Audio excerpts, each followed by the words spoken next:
নমস্কার বন্ধুরা, দীপালি পাল কুকিং চ্যানেলে আপনাদের স্বাগত। আমার আজকের রেসিপি হলো পটল চিংড়ি। আমি এই রেসিপি কিভাবে তৈরি করলাম সেটাই আপনাদের সঙ্গে শেয়ার করছি। ভালো লাগলে অবশ্যই লাইক, শেয়ার ও সাবস্ক্রাইব করবেন।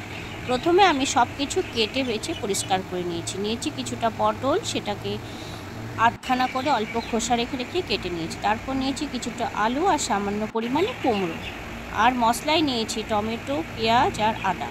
আর কাঁচা লঙ্কাটা দেখালাম না, আমি পরে আদার সাথে কাঁচা লঙ্কা পেস্ট করে নেব। তারপর উনুনে কড়াই চাপিয়ে দিয়েছি, তাতে দিয়ে দিচ্ছি পরিমাণ মতো তেল। তেল গরম হয়ে গেলে একে একে সমস্ত সবজিগুলো ভেজে নেব। প্রথমে দিয়ে দিচ্ছি পটলগুলো। পটলে দিয়ে দেব সামান্য পরিমাণে নুন আর হলুদ গুঁড়ো, দিয়ে ঢাকা দিয়ে ভালো করে নরম করে লালচে করে ভেজে নেব। আমার এই ভিডিওটা স্কিপ না করে পুরোপুরি দেখবার অনুরোধ রইল, তাহলেই বুঝতে পারবেন কিভাবে নতুনত্বভাবে আর অন্যরকম স্বাদে পটল চিংড়িটা তৈরি হয়। আমার ভিডিওর চ্যানেলে কোনো কারণে সমস্যার জন্য ভিউ আসাটা অনেকটাই কমে গেছে, তাই আপনাদের কাছে অনুরোধ রইল, আপনারা আমার এই ভিডিওগুলো যদি একটু সামান্য পছন্দ হয় তাহলে অবশ্যই দেখবেন আর সাবস্ক্রাইব ও লাইক করবেন। আপনাদের কাছে আমার এই অনুরোধটা একান্তভাবে আমি কামনা করি। তারপর দিয়ে দিলাম পটলগুলো ভাজা হয়ে গেলে কুমড়োটাও ভালো করে লালচে করে ভেজে নেব। পটল চিংড়ির মধ্যে সামান্য পরিমাণে যদি কুমড়ো আপনারা দিয়ে দেখবেন, তাহলে বুঝতে পারবেন পটল চিংড়িটা অনেকটা তাড়াতাড়ি ঘন হয়ে যাবে এবং খুব সুন্দর একটা আলাদা রকমের টেস্ট আসবে। কুমড়োটাও আমার হালকা নরম করে আর লালচে করে ভাজা হয়ে গেছে, তারপর তুলে নিলাম। তারপর তেলটা অনেকটাই কমে এসেছিলো বলে সামান্য পরিমাণে তেল দিয়ে দিলাম। আমি এখানে সর্ষের তেল ব্যবহার করেছি, আপনারা চাইলে সাদা তেলেও রান্নাটা করতে পারবেন। তেলটা আবার গরম করে নিয়ে তারপর আমি আলুগুলো ভেজে নেব।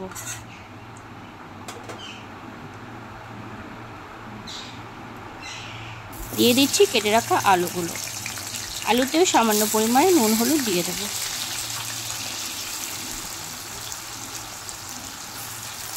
গরমকালে পটল আমরা সকলেই পছন্দ করি এবং বাড়িতেও রান্না করি, কিন্তু এইভাবে একবার পটল চিংড়ি না খেলে কি গরমের এই পটল খাওয়ার আনন্দটা থাকে? যারা পটল খুবই পছন্দ করেন আমার মতো, তারা অবশ্যই পটল চিংড়ি তৈরি করবেন আর এইভাবে নতুনভাবে তৈরি করে দেখবেন কেমন হয়।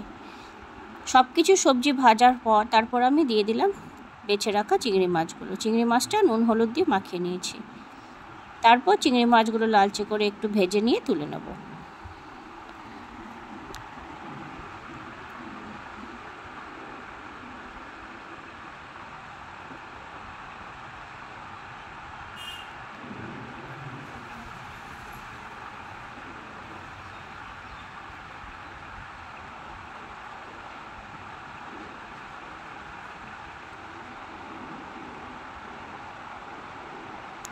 সমস্ত সবজি আর মাছ ভেজে নেওয়ার পর তেলটা আমার কম পড়ে মনে হচ্ছিল, সেই জন্য আমি আরও 2 চামচ মতো সর্ষের তেল এখানে দিয়ে দিলাম। আর তেল গরম হয়ে গেলে দিয়ে দেবো ফোড়নগুলো। দিয়ে দিচ্ছি সামান্য পরিমাণে গোটা জিরে। তারপর দিয়ে দিচ্ছি কেটে রাখা পেঁয়াজ কুচি।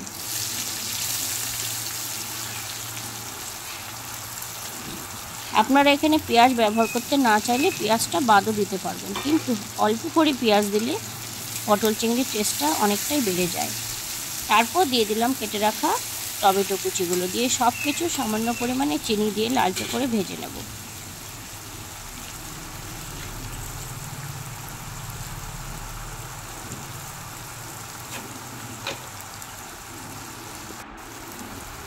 দেখুন বন্ধুরা, টমেটোটা হালকা গলে এসছে আর পেঁয়াজগুলোও লালচে হয়ে গেছে। তারপর আমি দিয়ে দিচ্ছি আদা আর কাঁচা লঙ্কার পেস্ট। আমি এখানে আদা দেখিয়ে দিয়েছিলাম আপনাদেরকে, আদাটা নিয়ে নিয়েছি আর নিয়ে নিয়েছি তার সাথে 3টে কাঁচা লঙ্কা। ঝালটা আপনারা আপনাদের পছন্দ মতো দিয়ে নেবেন। তারপর আদা আর কাঁচা লঙ্কার পেস্টটা সামান্য পরিমাণে একটু ভেজে নেওয়ার পর তারপর দিয়ে দিচ্ছি শুকনো মশলাগুলো। প্রথমেই দিয়ে দিলাম স্বাদ মতো নুন,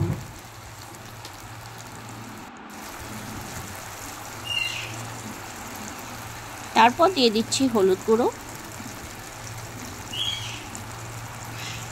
দিয়ে দিচ্ছি ছোটো চামচের 1/2 চামচ ধনে গুঁড়ো, আর ছোটো চামচের হাফ চামচ জিরে গুঁড়ো।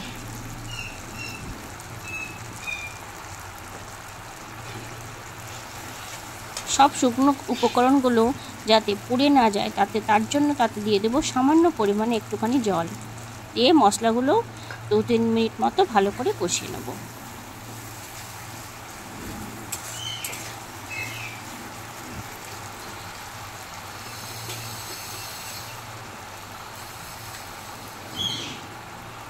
তারপর দিয়ে দিচ্ছি হাফ চামচ মতো কাশ্মীরি লাল লঙ্কার গুঁড়ো দিয়ে সব কিছু আরও খানিকক্ষণ ভালো করে কষিয়ে নেব।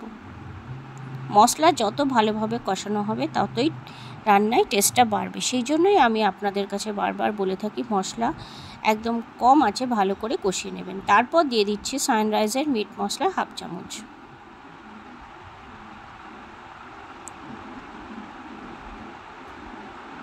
পটল চিংড়ি বা যে কোনো মাছ জাতীয় জিনিসের তরকারির মধ্যে আপনারা যদি সামান্য পরিমাণে মিট মশলা ব্যবহার করেন তাহলে খুবই টেস্টটা বাড়বে এবং সুন্দর একটা স্মেল আসবে। তারপর একটু মশলাটা কষিয়ে নেবার পর দিয়ে দিচ্ছি ভেজে রাখা পটল, আলু, কুমড়ো, চিংড়ি সমস্ত আমি একসাথেই রেখে দিয়েছিলাম। তারপর সব কিছু মশলার মধ্যে দিয়ে দিলাম। মশলায় দিয়ে ভালো করে নেড়েচেড়ে মিশিয়ে নিয়ে 2 মিনিট মতো ঢাকা দিয়ে রাখবো যাতে পটল থেকে সামান্য জল বেরায় আর সবজিগুলো ভালোভাবে একটু সেদ্ধ হয় আর কুমড়োটাও একটু গলে যায়। 2 মিনিট পর আমি ঢাকাটা খুলে নিয়ে ভালো করে একবার নেড়েচেড়ে মিশিয়ে নিচ্ছি।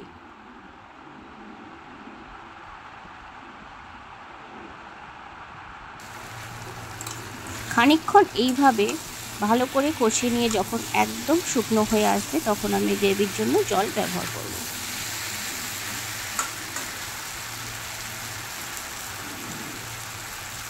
আমি এখানে দিয়ে দিচ্ছি 1 কাপ পরিমাণে জল।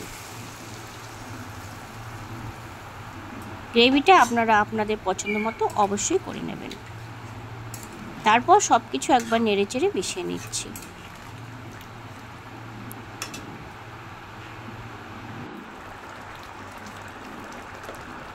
সবজিগুলো সমস্ত আমার ফুটতে শুরু করেছে।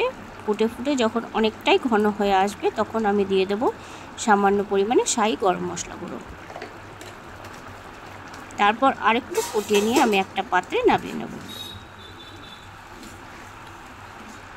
দেখুন আমি ঘনত্বটা এই রকম রেখেছি, কেননা নামানোর পরেও আরও খানিকটা শুকনো হয়ে আসবে। আমি এখানে কুমড়ো ব্যবহার করেছি, সেই জন্যই এই সবজিগুলো অনেক তাড়াতাড়ি ঘন হয়ে যাবে। আমি একটা পাত্রে সমস্ত সবজি ঢেলে নিয়েছি। এইভাবেই তৈরি হয়ে গেল আমার আজকের রেসিপি পটল চিংড়ি। ভালো লাগলে অবশ্যই কমেন্টে জানাবেন। ধন্যবাদ।